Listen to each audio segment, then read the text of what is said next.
The rain had slowed to a drizzle by the time Alina pushed open the old wooden door of the photo studio. A tiny bell above it jingled, the sound bright against the dim, fading light inside.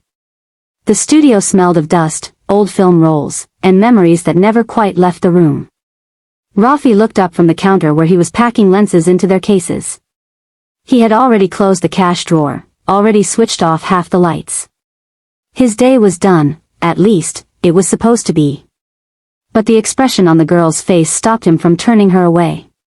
She looked barely older than a university student, wearing a rain-soaked backpack and clutching a small object so tightly that her knuckles had gone pale. Her eyes were red, not from crying, though maybe she had, but from exhaustion. Deep exhaustion. The kind that comes from carrying a question no one has ever answered. "I'm sorry," she said quickly. "I know you're closing, but I didn't know where else to go." Her voice cracked at the end.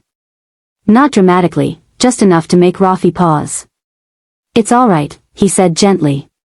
"What do you need?" Wordlessly, she extended her hand.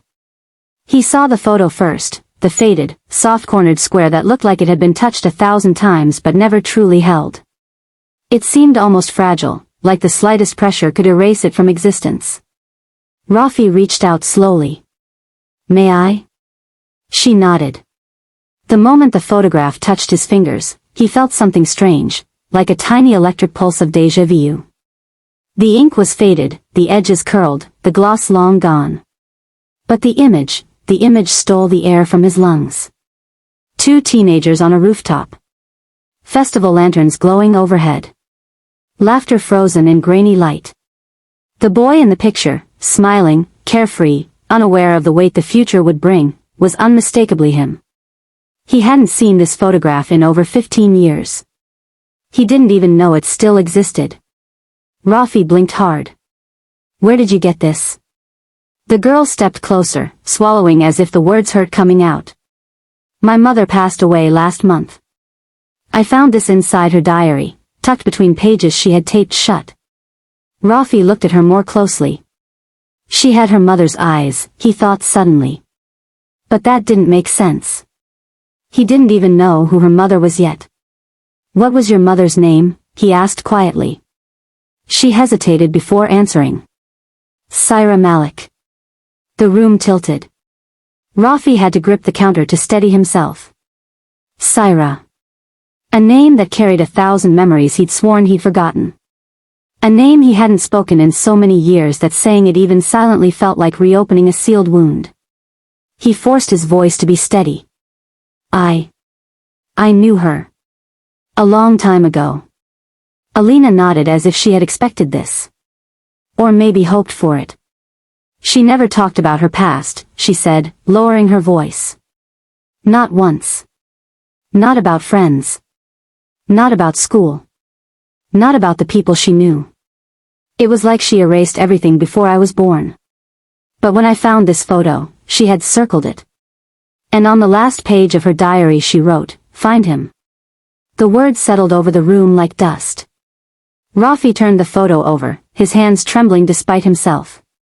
And there, on the yellowing backside, were 4 words written in hurried, slanted handwriting he recognized instantly. "Tell him I'm sorry." His pulse roared in his ears. The ink was smudged, almost faded away, but the meaning was crystal clear. Alina leaned forward. "Do you know what she meant? Why she would say that?" Rafi opened his mouth, but no words came out. How could he explain a story he himself had never fully understood? A summer of rebellion, of rooftop meetups and whispered dreams. A girl who wanted to break free from a life shaped by people who controlled her every step. A fight that tore them apart. A disappearance that left him confused and heartbroken. And the unanswered question he had carried for years, why did she vanish without a word? "I'm not sure," he managed finally, though 1,000 fragments of memory were spinning inside him.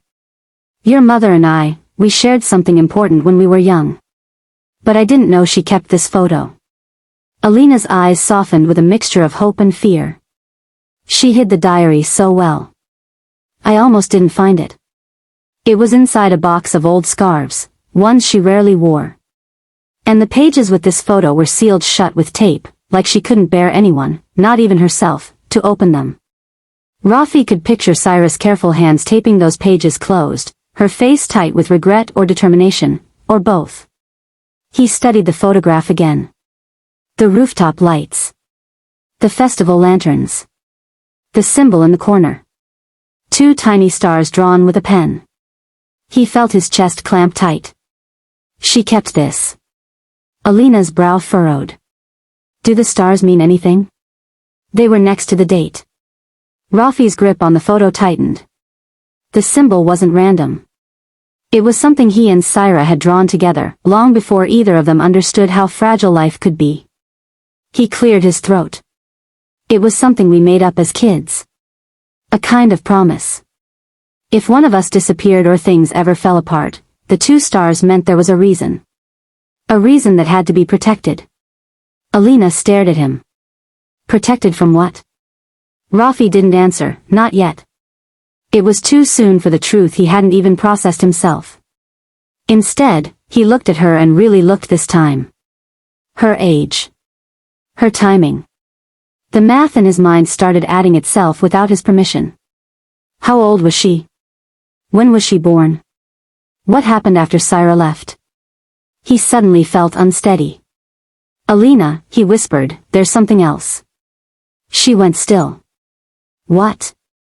Rafi didn't turn the photo over, he simply stared at the date scribbled on the back. His heart hammered against his ribs as realization washed through him. The date was from a night he remembered vividly, a night filled with laughter, fear, and choices that changed everything. The date was exactly 9 months before Alina was born. He didn't say it aloud. Not yet. The truth was too big, too heavy, too tangled with years of silence and questions. But the weight of that realization made it hard to breathe.